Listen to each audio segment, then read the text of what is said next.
Thank you so much, Bishop Parker, and good morning, everybody, and thanks once again for your presence. We've already introduced the leadership team that's here this morning, and I thank them for their presence as well. Have you used this microphone? Which one is that? This one. Oh. All right, we'll have a trade. Is this better?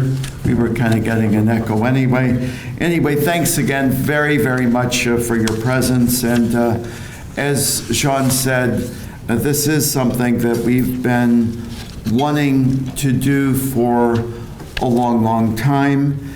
And I want to also say that, of course, we are gathering in circumstances that are anything but extraordinary. Let's make no mistake. The church is undergoing a genuine crisis.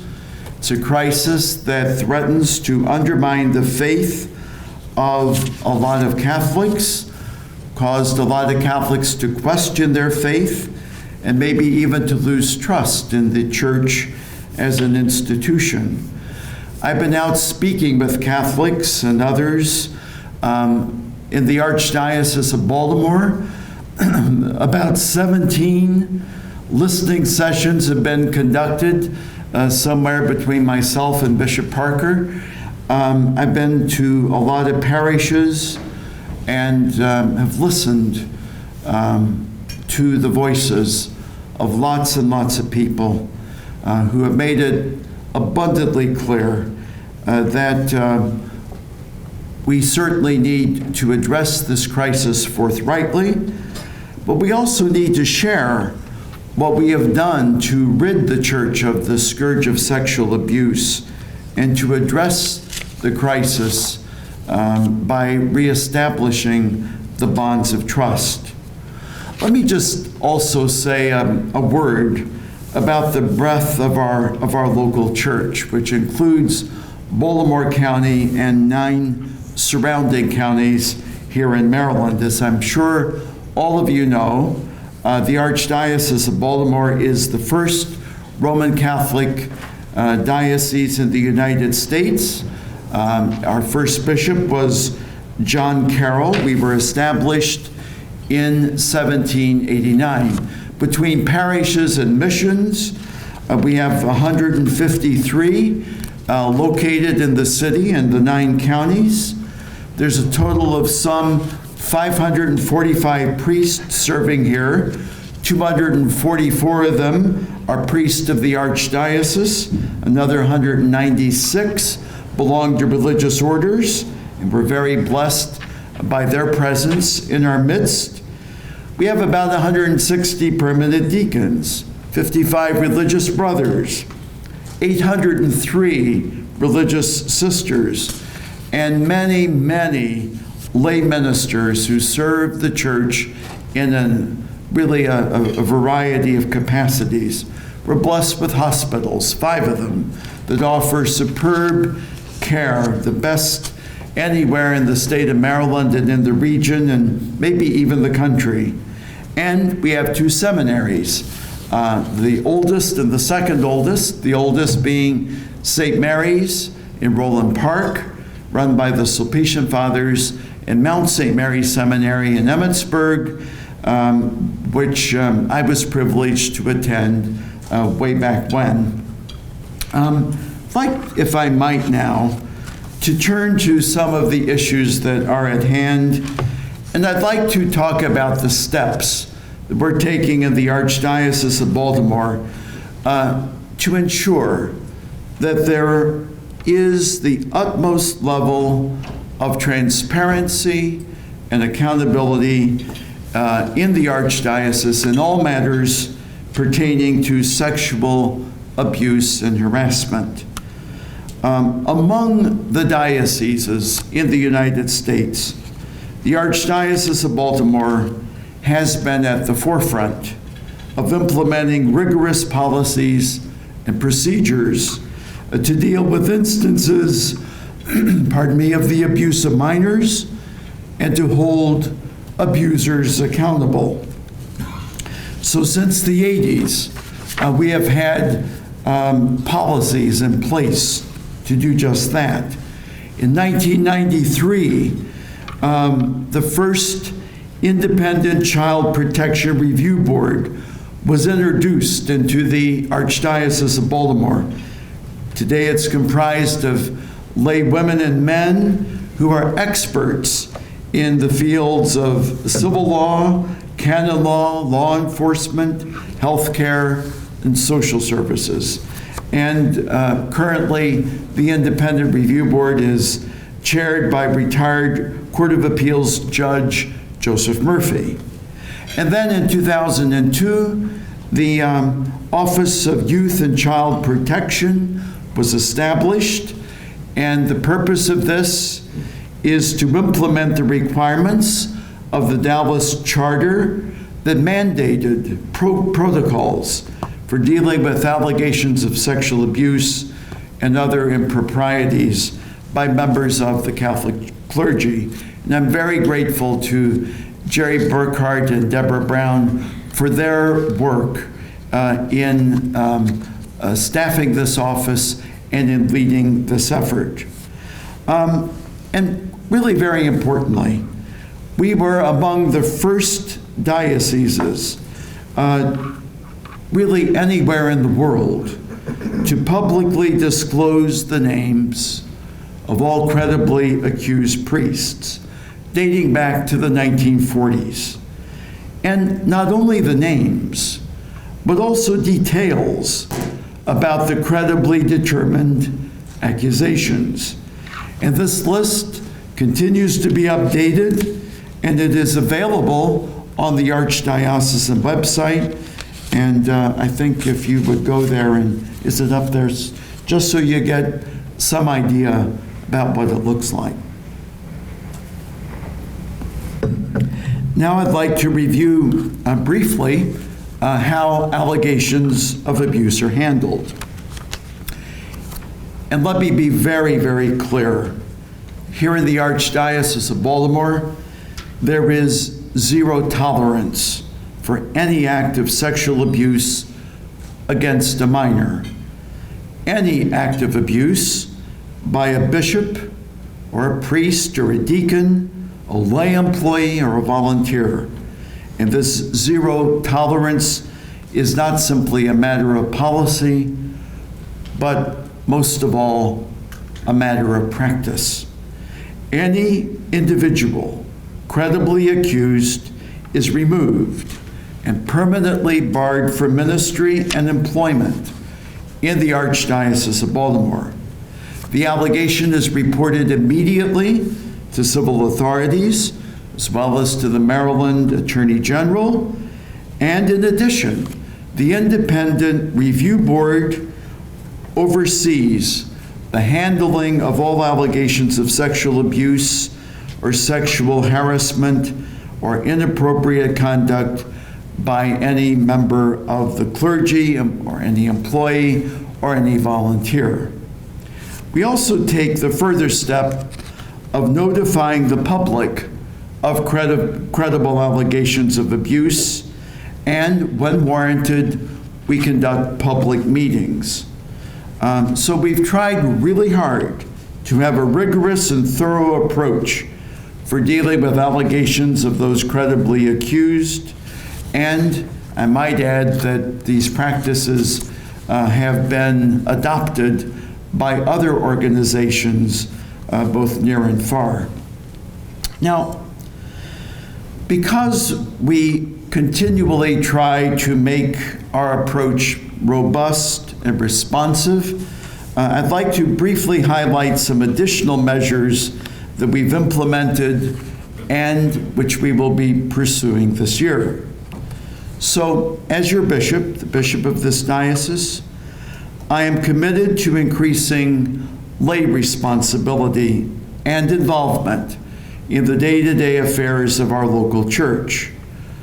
So that's one of the reasons why I'm reestablishing the Archdiocesan Pastoral Council, which will be comprised of lay women and men, and they will advise and provide direction to me as Archbishop to ensure that the concerns and issues of the people of this archdiocese are fully registered and fully taken into account in the decisions that are made on key pastoral and administrative issues.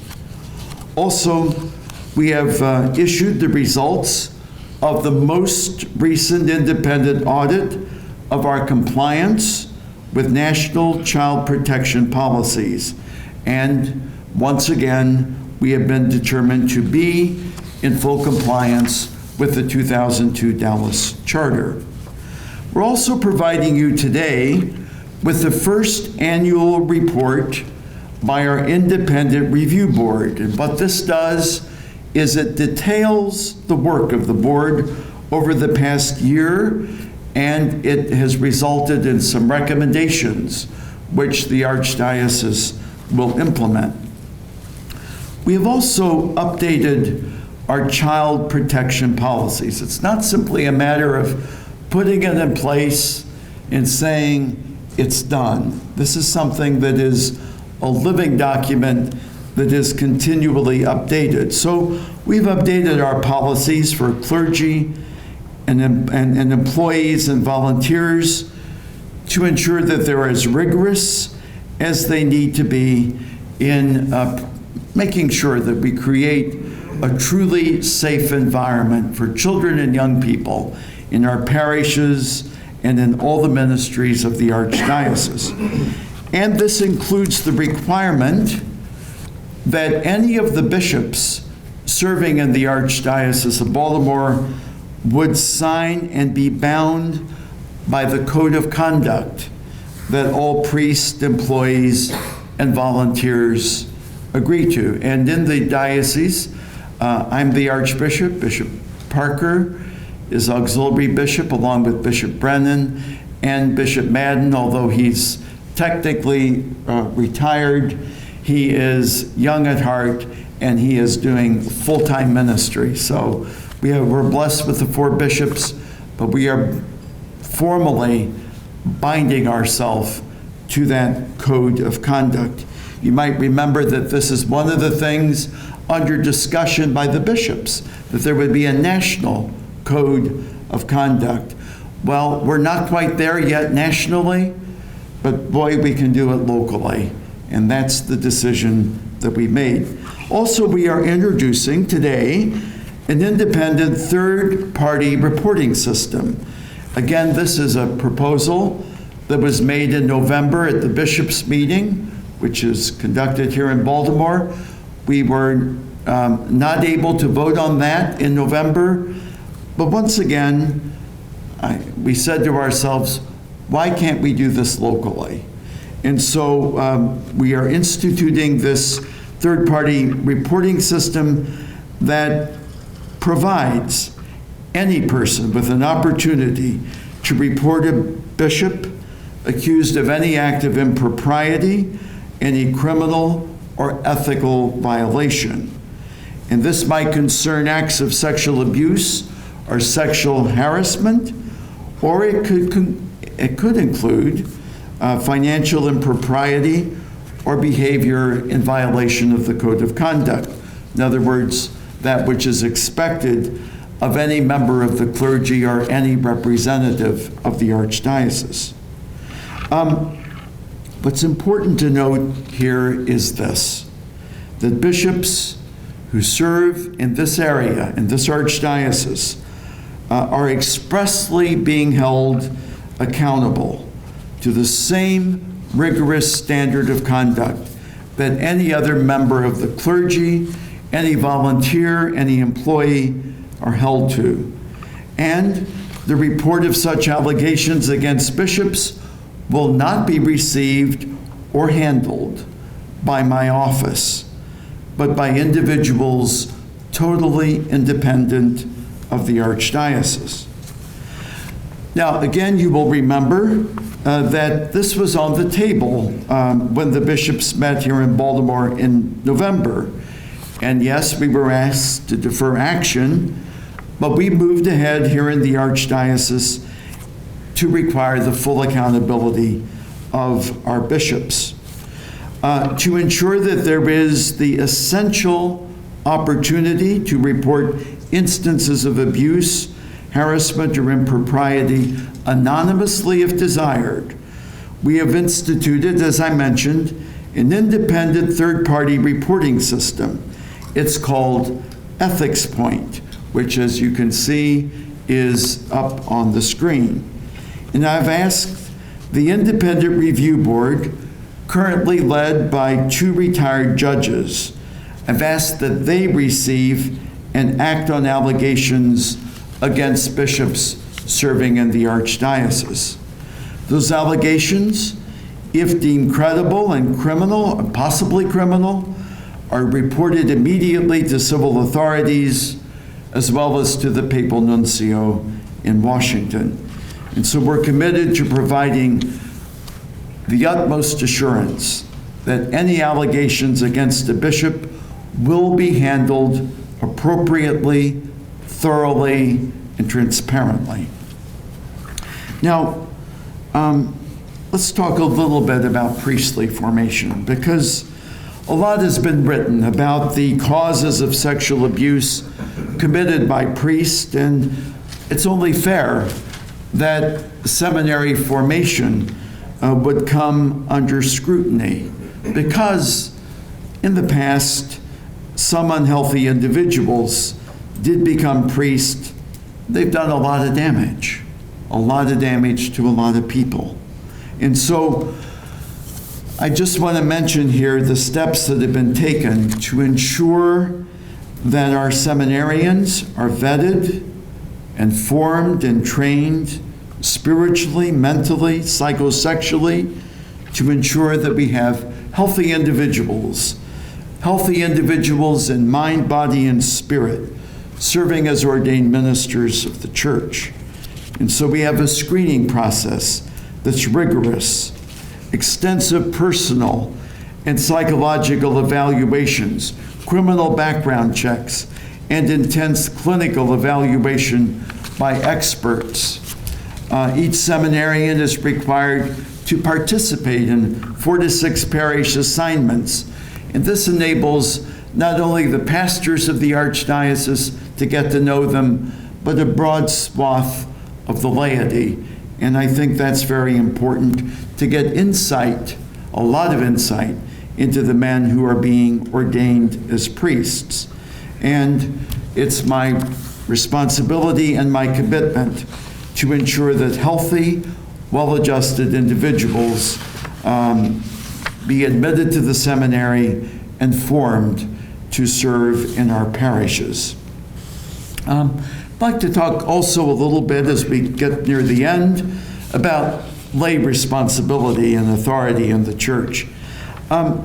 Sometimes, I'm sure, just judging by appearances, people might tend to think that all the decisions in the church are made by members of the clergy. But that really is not the case. As you saw today, as Sean introduced the senior leadership team, it is mostly comprised of laypersons, and laypersons who serve the church with dedication and competence and skill. And in addition to that team, I already mentioned the formation of the Archdiocesan Pastoral Council, but I'd like to mention the Board of Financial Administration, which is composed of lay women and men with expertise in the financial sector. There's the Archdiocesan School Board that oversees our nearly 50 elementary schools and high schools, as well as the Independent Review Board referenced earlier. So we're committed to lay responsibility and oversight, and I think we have only to benefit by attracting people who love the church and who are willing to put their professional skills at the service of the church's mission. And while we are rightly preoccupied with the crisis that confronts the church and the reforms that we've got to make, especially the restoration of credibility and trust, I do want to emphasize humbly and lovingly that the ministry and the work of the church needs to continue unabated. Each and every day, the work of faith is in evidence, whether it's feeding the hungry, educating young people, helping those who need housing, serving our seniors, providing health care and specialized health-related services, counseling addiction treatment, serving our immigrant population with necessary services and resources, all that and more. And yes, reuniting immigrants with family members and assigning them sponsors for what can be a challenging journey through the immigration system. As Archbishop, one of the great joys of my life is to be inspired, as I am every day, by the witness of Catholics throughout the Archdiocese. Even in the midst of this crisis, everywhere I go, I meet Catholics who have a strong, lively, and committed faith. Everywhere I go, I meet Catholics who are willing to give of themselves to further the mission of the Church and to serve those who are in need, especially the most vulnerable. These Catholics have not given up. They've not turned away from the Church, and they are working with us and traveling what is unquestionably a long and arduous journey toward reconciliation and renewal. And with God's grace, with the inspiration of the Spirit, we are becoming a better church, more open and transparent, one more fully accountable to the gospel of Jesus Christ, and more fully open, transparent, and accountable to one another. Thank you so much for being with us and for engaging in this discussion. Thank you. Archbishop, I would like to know personally from you, given the gravity of what we saw in Pennsylvania, what continues to happen across the country in regards to priest sex abuse, what keeps you awake at night on this topic? And explain for people how much of a priority I'm assuming it is for you and for the church. This is a very big priority in the Archdiocese. And I think what would keep me awake at night is really the hope and the prayer that we will live up to our commitments and to live up to them robustly and fully. I am able to sleep at night, however, because we have a great team that works very hard on this all the time. I might actually ask, if I could, Bishop Parker, who chairs that team and runs what we call the Monday afternoon group, to talk a little bit about what is done, to give you some idea of how this plays out on a weekly, if not day-to-day basis. Thank you, Archbishop. Again, good morning, everyone. I am blessed to be surrounded by a wonderful team that addresses any allegation of child sexual abuse or even boundary issues. The team is composed of Jerry Burkhart, the Director of Child Youth Protection, Diane Barr, our Chancellor, our Diocesan Legal Counsel, our Vice Chancellor, Sean Kane, whom you know, as well as Joe Smith, who is our Director of Human Resources. And when an issue involves a priest, Monsignor Jim Hannon, our vicar for clergy, is involved in the conversation as well. That would be the team of people who conduct an investigation if there is an allegation of child sexual abuse or boundary violation. It's also that team that will make a recommendation to the Archbishop about the outcome of future ministry for a priest if it is a priest who is being investigated. It's important to note that that team has been working together for a great deal of time and has a great deal of experience in working with victim survivors, so that when an allegation comes in, the first thing that we collectively do is reach out to the individual who has made the allegation. If there is a crime that has been alleged, then the report is immediately made to civil authorities. Then we offer counseling to the victim survivor The counseling is offered on an ongoing and unlimited basis so that victims have the opportunity to heal and to become well. Now remember that counseling is going to be offered at the counselor of the choice of the victim survivor, him or herself. We, the Archdiocese, pay for it. However, the victim chooses the counselor that he or she goes to. We also offer the victim survivor an opportunity to meet with the Archbishop so that he can personally and pastorally reach out to those who have been harmed. We find that this is very effective. The team has had an effective approach, and also the good news is that the incidence of child sexual abuse by clergy in this Archdiocese, as it has across the board in the United States, has decreased substantially since the 1980s. It has been quite a few years since we became aware of a situation that has actually occurred here in the Archdiocese, dating back to the early 1990s. Now, allegations sometimes do come in very many years after the incident occurred. That does occasionally happen where we may learn of an incident that occurred many years ago, but the incidents that are occurring today, fortunately with regard to clergy, have decreased substantially. So did you see any additional cases, or have you been more busy or busier as a result of what happened in Pennsylvania with the grand jury report there, and people feeling comfortable enough to come forward? New allegations have not surfaced in a significant or large quantity. However, I would like to point out that after the Pennsylvania grand jury report came out, we did hear from a number of our known victim survivors, because when this appears again in the news or a new grand jury report comes out, it brings up a lot of emotion to those who are in that healing process and along the healing journey.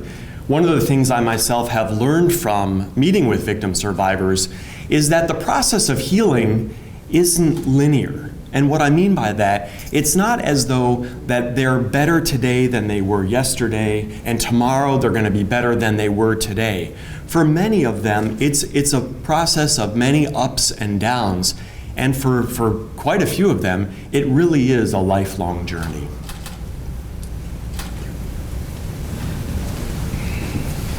Thank you so much, Bishop Parker. Other questions, Barry, please. Archbishop, the crisis that we're talking about right now, has it had, or can you describe any kind of impact it has had on the Archdiocese in terms of people in the pews, in terms of financial, anything else? What type of impact has it had here, especially as you talked about a crisis here in the U.S., but isn't it also looking at it an international crisis as well? Mm-hmm. It is certainly an international crisis. Those of you who not only follow the news but report the news know that it's something that the church is grappling with all around the world. For example, in Chile, we see that this is something that the church is dealing with internationally. And that's the reason that Pope Francis is having the summit in Rome in February 21 through 24, the heads of the bishops' conferences all around the world. It's, I'm sure, incredibly complex to deal with this across many different nations with different laws and different customs and things like that. But what we want to do here is make sure that we do what's appropriate for our circumstances and our local church. Certainly, as Bishop Parker and Bishop Brennan and all of us have been making our way around the Archdiocese, there's no question that this has impacted the minds and hearts of lots and lots of Catholics. And while it's too early to tell whether or not there will be some kind of a financial impact, I think two things are uppermost in my mind. I worry about what spiritual and pastoral harm this might do to people. That's my first and foremost concern.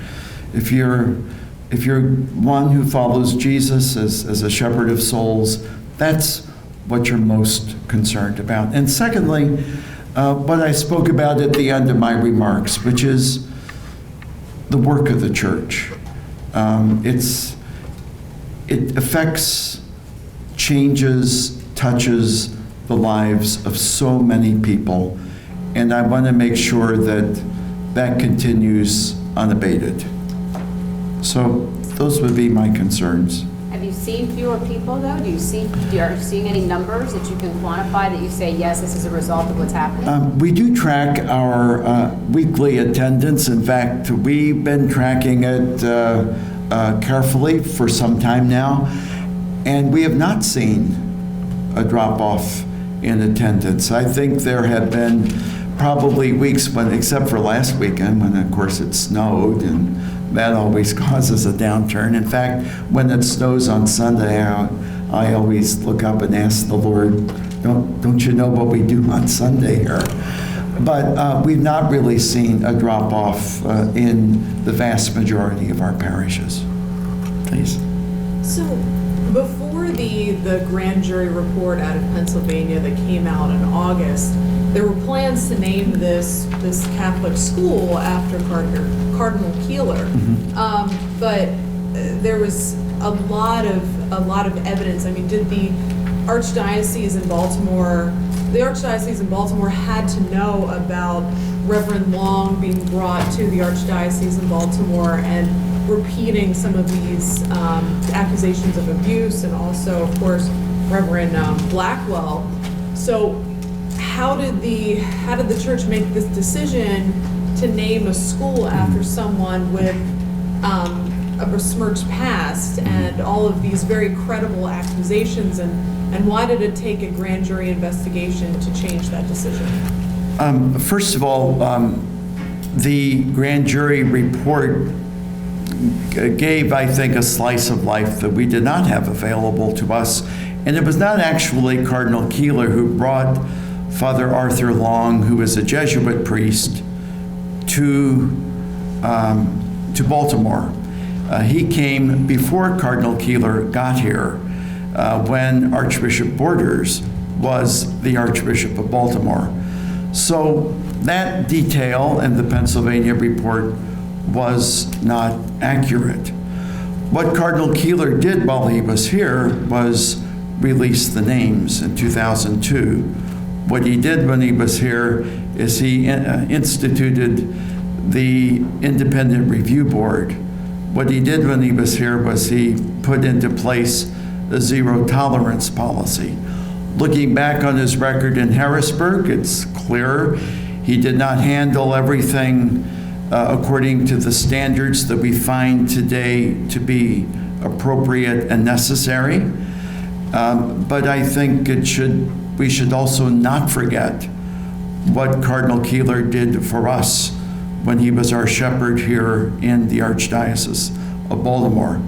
Now, in view of the controversy and in view of some of the missteps that he made in Harrisburg, it seemed best not to name the new school for Cardinal Keeler.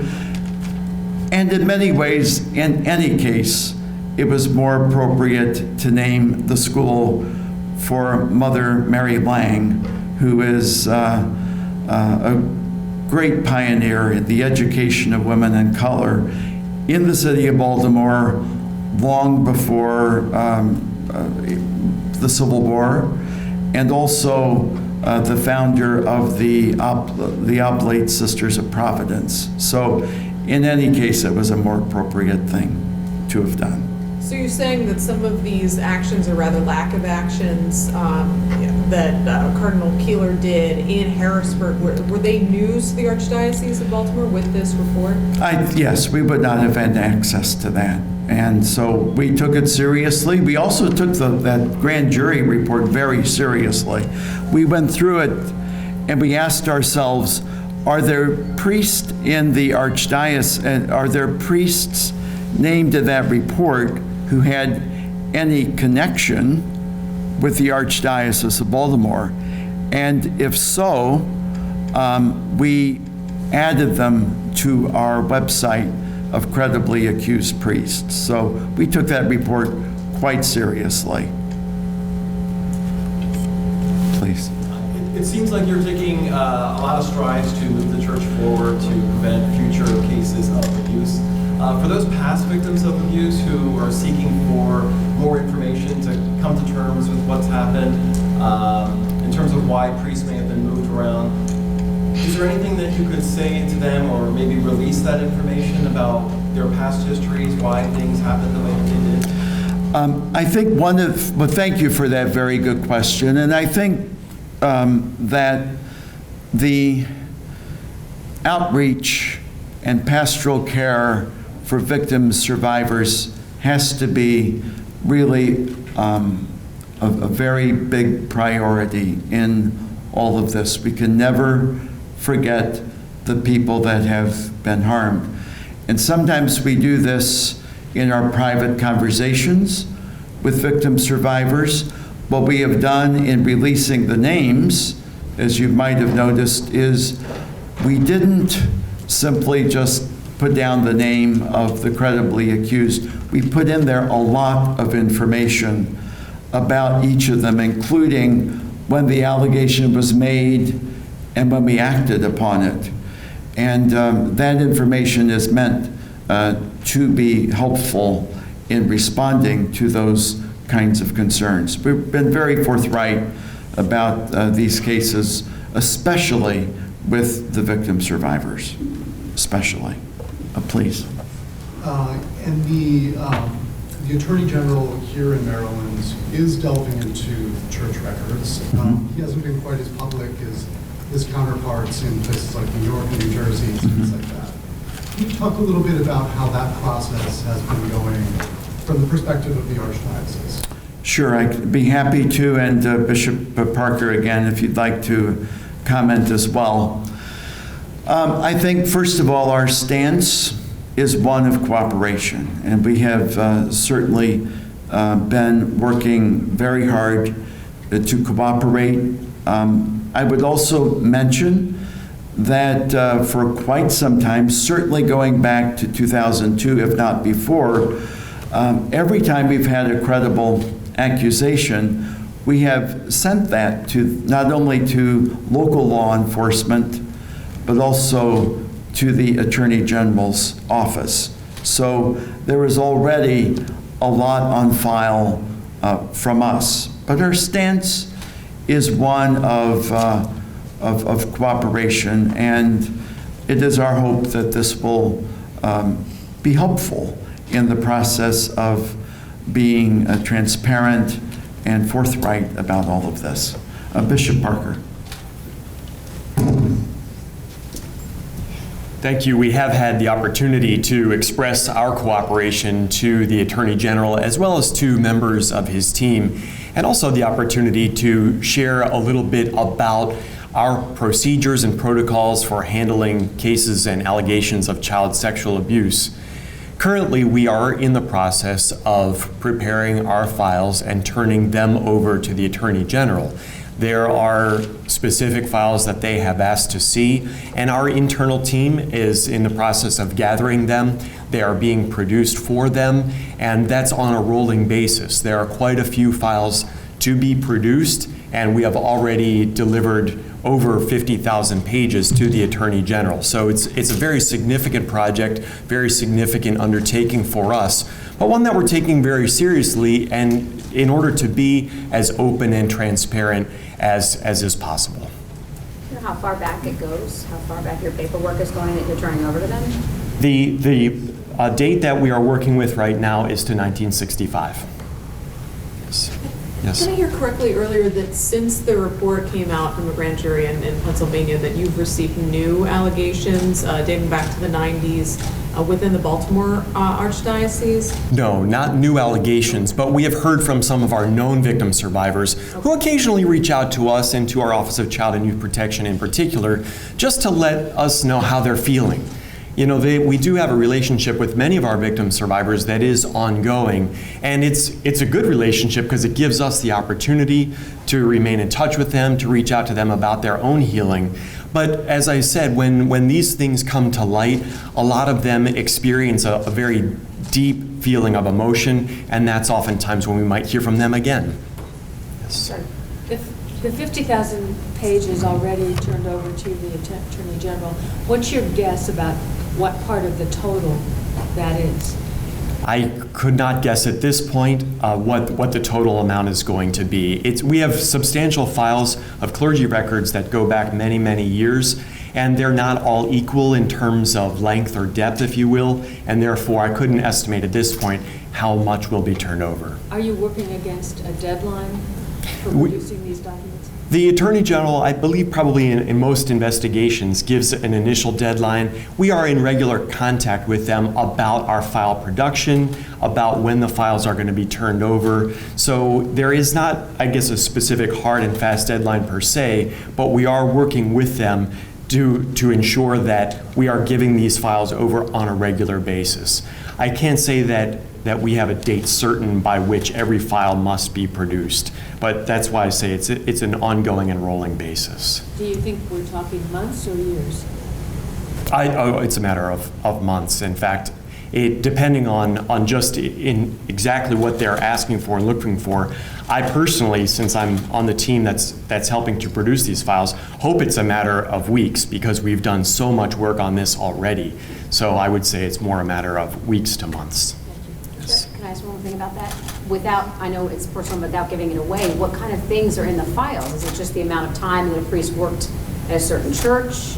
How does that work? What's in there? Well, the files that would be related to allegations of child sexual abuse may have particular details about the allegation as well as our response to the victims and our handling of the allegation itself. Thank you. Thanks, Bishop. Chris, and then...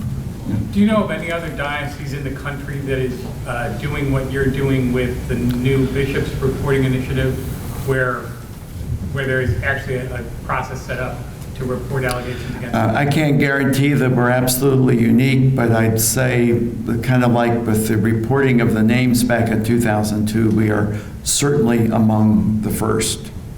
Certainly among the first. Thank you, please. My question's also about that system. Do you know if there's been any talk about expanding that system to include reporting for other members of the clergy beyond just bishops?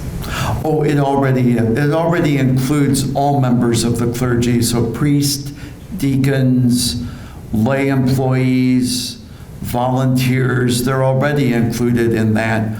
And I assume that even before this, if someone had a complaint about a bishop, they might have used ethics point. Here's what's different. We want to make it abundantly clear today that the Archdiocese of Baltimore is holding bishops accountable to the same standards that everybody else is being held accountable. We also want to make it really clear, and this is what's a little different than a report that is made about a priest or a deacon or a lay employee. It won't come to our offices. So it won't be handled by me, it won't be handled by Bishop Parker or by our own investigative team.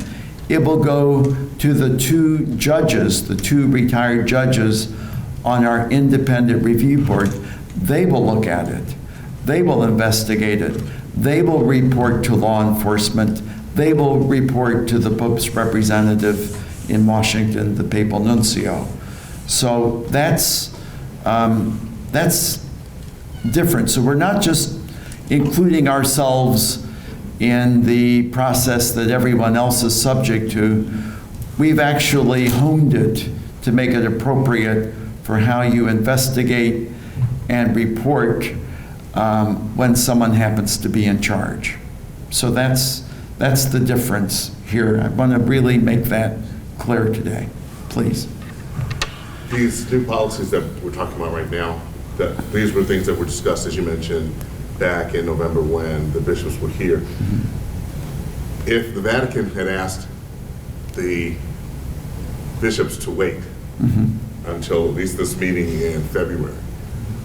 How can you go forward and have you gotten clearance from the Vatican to do this? And also, are you going to the meeting in February, or is someone from here going? First of all, I'm not going to that meeting. We will be represented by Cardinal Daniel DiNardo, the Archbishop of Galveston, Houston, who is the president of the United States Conference of Catholic Bishops. And we will be ably represented by the Cardinal. Secondly, this is really within my own purview as Archbishop of Baltimore. There are some things you can do locally. That's really what this is about.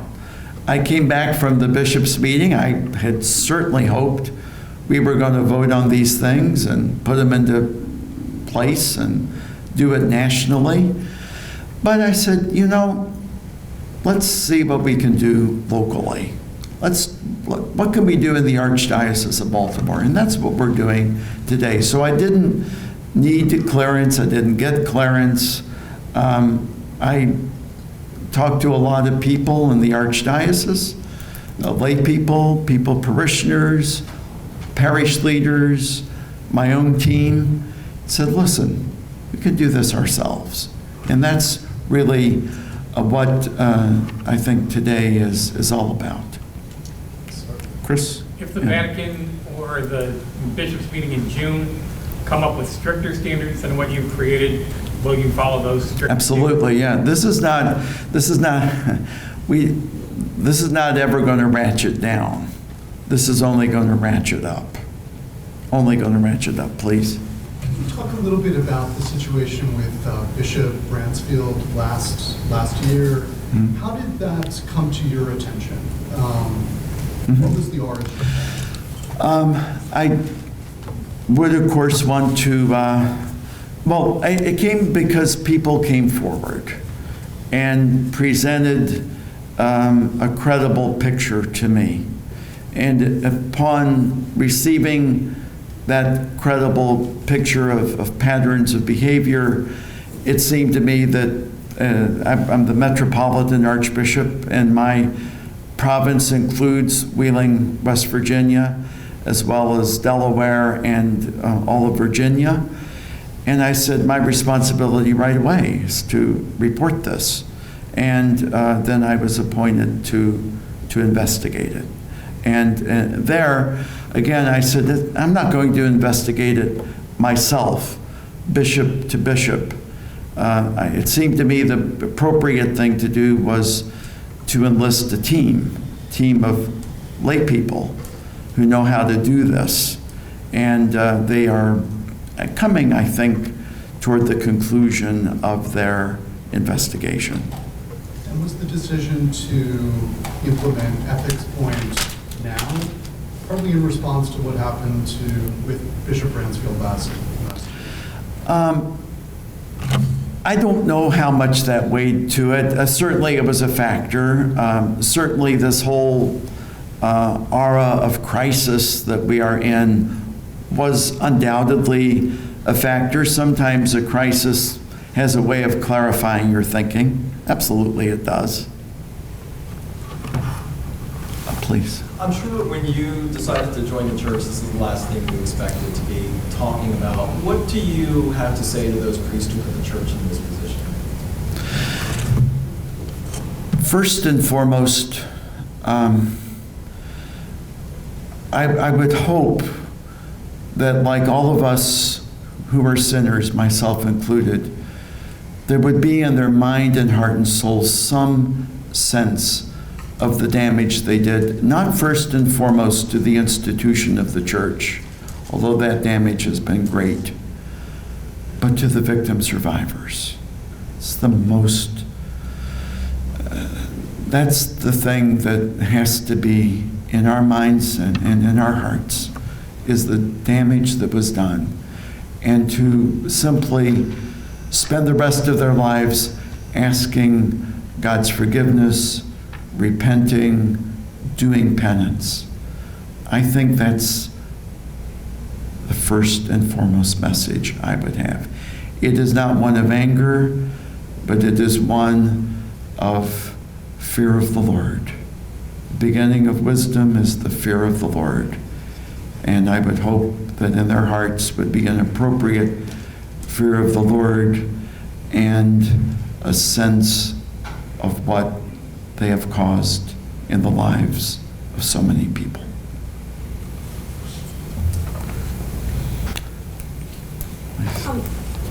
What do you think about the accusations by one former clergy member that Pope Francis did not act swiftly or strongly enough to accusations against Archbishop McCarrick?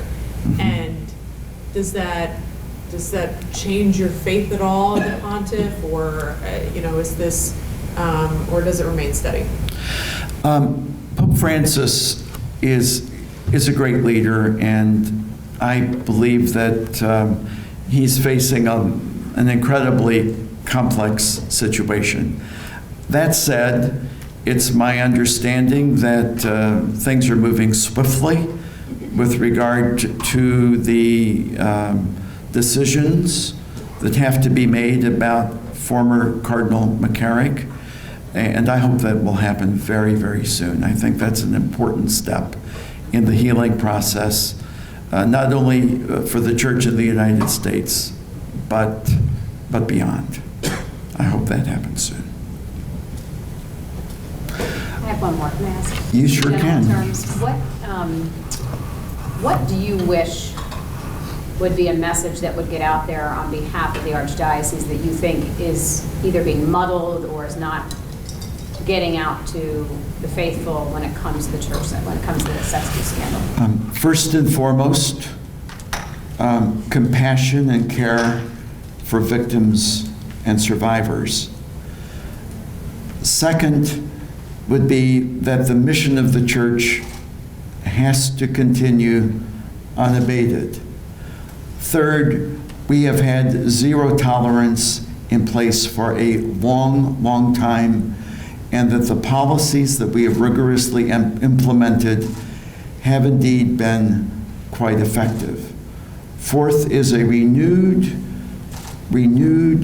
emphasis on transparency and accountability that includes anyone and everyone who serves the life of the church. And finally, I would say real gratitude to those who are helping to carry forward the mission of the church all the time. And there's probably other ones, but those are the ones that came to mind. Thanks. Bishop, Archbishop, do you have further plans to do outreach to parishioners in the greater Baltimore area on this particular topic? Is there a program in place that you'll be, will you be visiting area churches to deliver this message, or how will this be rolled out to? Yeah, I think myself and the 3 auxiliary bishops, we are constantly visiting parishes. So I make it a practice to go to parishes when it's not confirmation or an anniversary, just to drop in for Sunday Mass.